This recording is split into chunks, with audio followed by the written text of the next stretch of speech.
Կարծիք կա, որ 2018 թվականից հետո հայ հասարակությունը երկփեղկվեց։ Ես կասեի, որ բաժանվեց երկու մասի։ Մի մասում 75% էր, մյուս մասում 25%։ Սովետական միության ժամանակ կար նոմենկլատուրա արտահայտությունը։ Նոմենկլատուրան դա մարդկանց ցանկ էր, որը կազմում էին կենտկոմները։ Այդ ցանկի մարդիկ ստանում էին պաշտոններ։ Ցանկում հայտնվել այնքան հզոր բան էր, որ այդ ցանկի մարդը, եթե որևէ զանցանք էր գործում, նրան ցանկից չէին հանում, պարզապես պաշտոնից պաշտոն էին տեղափոխում։ Այդ ցանկի մարդիկ իրենց ընտանիքների հետ միասին կազմում էին բնակչության մոտավորապես 20-ից 25%-ը։ Երբ Սովետական միությունը փլուզվեց, շատերը կարծում էին, որ երկիրը ղեկավարելու են լրիվ նոր մարդիկ, բայց այդպես չեղավ։ Երկիրը շարունակեցին ղեկավարել նոմենկլատուրայի ներկայացուցիչները։ Առաջին նախագահը արևելագիտ էր։ Սովետական միությունում ամեն հասարակ մարդ չէր կարող ընդունվել արևելագիտության ֆակուլտետ։ Բացի այդ, իր ղեկավարման տարիներին հրատարակեցին մի թուղթ,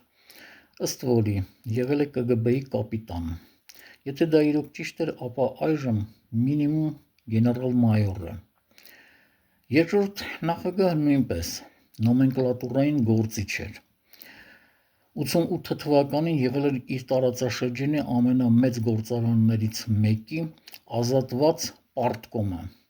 կուսկոմը։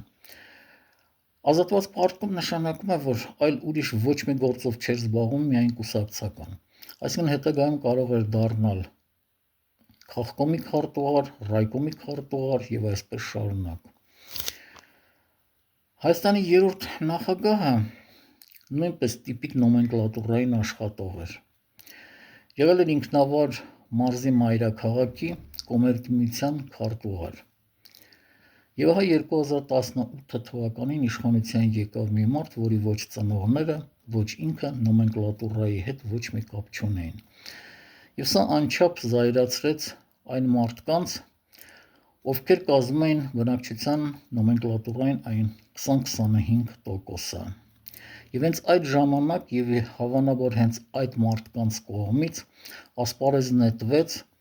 ժեհ զոմբի նիկոլական արտահայտությունները, իսկ նման արտահայտություններ անցյալում չէին եղել, որ մի հատվածը թիրախավորի մյուս հատվածին։ Ընտրությունների համար էլ ասեմ, որ ընտրելու եմ այնպիսի կուսակցության, որը նոմենկլատուրայի հետ որևէ կապ չունի եւ ընտրվելու էլ բավականին քիչ շանս ունի։